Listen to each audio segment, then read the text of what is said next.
जी आज खास કરીને દક્ષિણ ગુજરાત અને મહારાષ્ટ્રની અંદર મુંબઈ અને પુણેમાં જે ભારે વરસાદ પડ્યો અને મુંબઈ અને પુણેના રસ્તા અને રેલ પૂરી રીતે જે ટ્રાવેલ છે એ ખોરવાઈ ગયું હતું અને એના કારણે હજારો યાત્રીઓ વલસાડ અને વાપીમાં ફસાયા હતા। ત્યારે આ વાતની જાણકારી જેવી અમને થઈ અમે તંત્ર સાથે સંકલન કરીને બસની સુવિધા પૂરી પાડી, જેના થકી બસના થકી આપણા જેટલા પણ યાત્રીઓ વાપી અને વલસાડ ફસાયા હતા એમને મુંબઈ તરફ એમને સપોર્ટ કરવામાં આવ્યા। સાથે સાથે આ વસ્તુની અમને જાણ થઈ, અમે પોતે અહીંયા આવીને યાત્રીઓ માટે ફૂડ પેકેટનું આયોજન કર્યું। અમારી આરએસએસ જે સેવાભાવી સંગઠન છે એમના દ્વારા પણ ખીચડી અને બીજી વ્યવસ્થા કરવામાં આવી।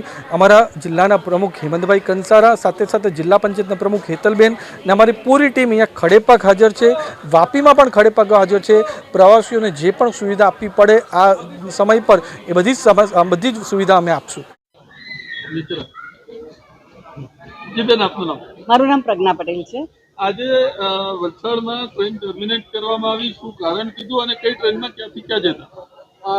ટ્રેન ટર્મિનેટ કરવામાં આવી એમાં વરસાદ બહુ પડ્યો છે બોમ્બેમાં, એટલે આગળ ટ્રેનના પાટા પર પાણી ને એવું છે એટલે આગળ જવા નથી દેતા અને અમને ટર્મિનેટ થઈ એટલે અમને એવી બહુ કોઈ મુશ્કેલી નથી પડી। એ લોકોએ સમયસર એનાઉન્સમેન્ટ કરી દીધી હતી અને વલસાડ સ્ટેશન પર અમે બધા ઉતરી ગયા છે અને અમે અહીંયા વેઇટિંગમાં ને એ લોકો કંઈક વૈકલ્પિક વ્યવસ્થા કરવા માગે છે એવું અમને જણાવવામાં આવ્યું છે, એટલે અમે એનો ઇંતજાર કરીએ છીએ।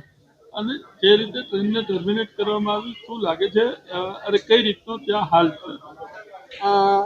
ટર્મિનેટ કરવામાં આવી એટલે અહીંયા તો અમે સ્ટેશન પર ઉતર્યા છીએ એટલે થોડા સેફ છીએ, પણ આગળ કંઈ ખબર નથી અને આ તો કુદરતી આપત્તિ છે એટલે એમાં રેલવેને આપણે દોષ ન દઈ શકીએ।